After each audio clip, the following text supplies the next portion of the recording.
for the first time since she was assaulted. And not surprisingly, she said that her injured leg was still a little stiff. Now, Kerrigan later attended a scheduled therapy session. She was hit 10 days ago by a man wielding a metal baton. Her therapist says that the injury is healing nicely. All right, let's move on. Meanwhile, Tonya Harding's coach and her attorney held a news conference today. The lawyer read a statement from Harding proclaiming her innocence in the attack on Kerrigan. Now, Harding's coach spoke about Tonya's place on the Olympic team.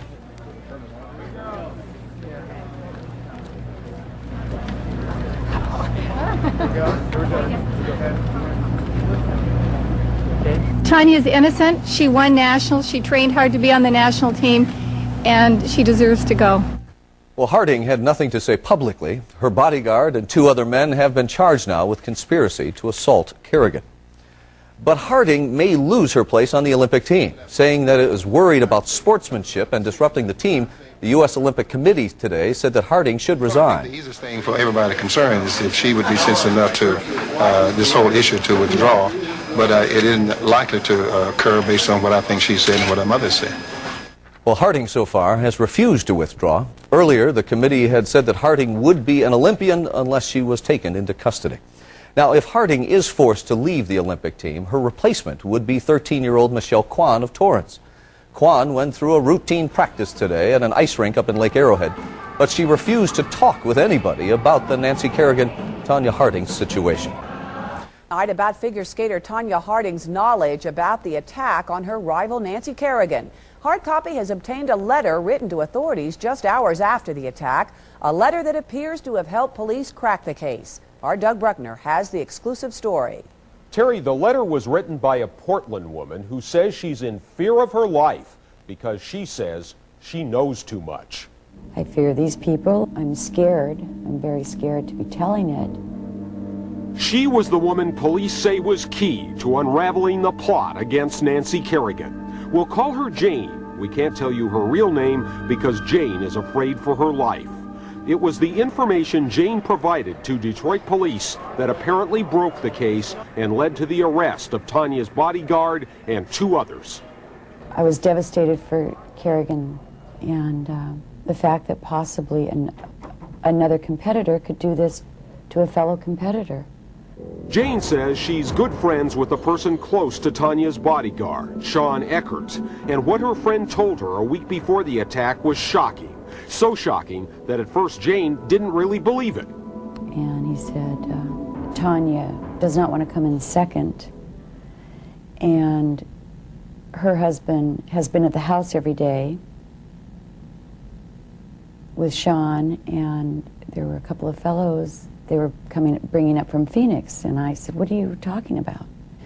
And he said, well, they're coming up to go do something about Tonya's competitor. And I felt that Sean was maybe just bullying, you know.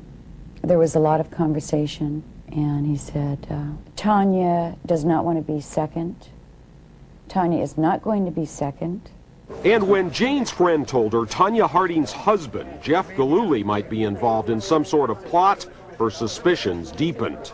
Sean and Jeff, they were hiring somebody from Phoenix. Sean and Jeff were sitting there at Sean's house, orchestrating, sending money, getting fax receipts through the fax machine,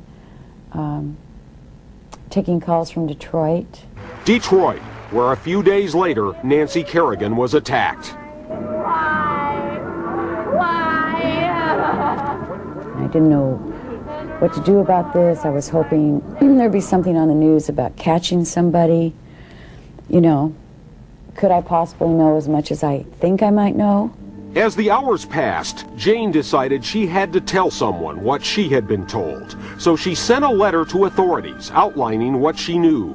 Her letter even named names, and then someone placed an anonymous call to Detroit police. Jane says it was she who made the call.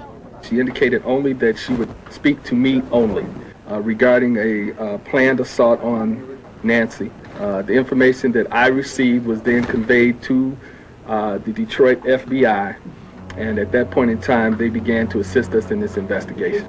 Hours later, Tonya's bodyguard and 2 associates were under arrest, and everyone was asking, was Tonya herself involved in the plot? Jane says she believes Tonya was. From what I've been told, Tonya and Jeff have been in Sean Eckhart's life for a long time. And he is at their command, and they do what Tonya wants. After several days in seclusion, Tonya and her husband emerged from their Portland home. They continue to insist they had nothing to do with the attack on Nancy Kerrigan. Not supposed to talk about anything yet, you guys know that.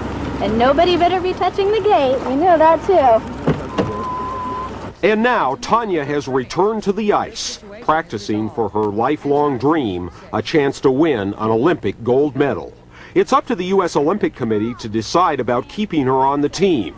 Tonya says she has no intention of quitting. God, I mean, this is my life. I mean, this is what I do, and not being on it for a week, I felt like, I don't know, it's just not me. It feels good. I feel like me.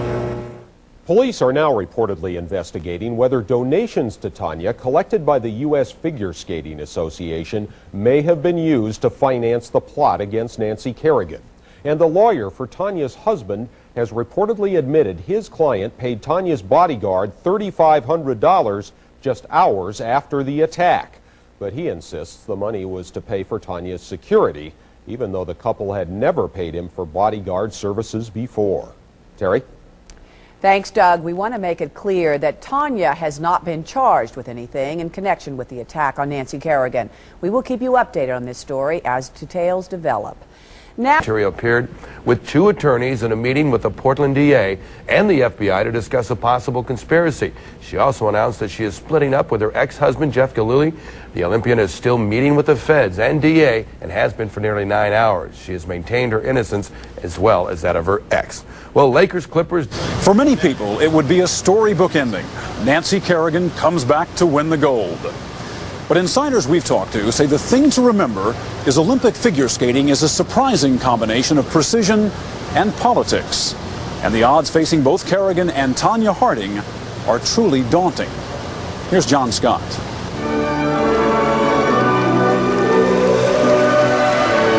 Tonya Harding and Nancy Kerrigan. Their names likely will be etched into our memories long after next month's Olympics are forgotten. Kerrigan, the media darling who exuded serenity and beauty on the ice. Then we saw that awful image on videotape, her face racked with pain, her dream of an Olympic gold medal in doubt. And Tonya Harding, a powerful skater and just as determined as Kerrigan. With grit and athletic ability, she made up for what artistry and elegance the judges sometimes thought she lacked. She returned to training this week in Oregon under intense media scrutiny and pressure to withdraw from the Olympic team. Kerrigan also was back on the ice this week, striving to make it to Lillehammer. But in interviews with Dateline, former Olympians and skating insiders have said the events of recent weeks could turn into major stumbling blocks for both competitors as they pursue Olympic gold. Well, everyone knows that Nancy is the victim of a terrible crime here. But I think that Tonya, too, has been a victim. Skating coach JoJo Starbuck says public criticism of Harding is unfair. She hasn't had a real trial or any kind of a trial yet, and the tide of popular opinion has really seemed to turn very much against this girl. Regardless of what happens in the investigation, because people close to Harding were arrested in the attack on Kerrigan, the possibility exists that skating judges will hold Harding responsible for this ugly stain on the sport. And Nancy Kerrigan will have to prove that she can put out of her mind her recent misery. The injury bruised her knee and perhaps her confidence, something she cannot afford in a sport where a tiny mental mistake can mean the difference between victory and tears. You're very vulnerable out here, you know. Here you hardly have any clothes on. You're in front of millions of people. You're on this slippery piece of ice on a tiny piece of steel. And to put it all together, it's a real tightrope act.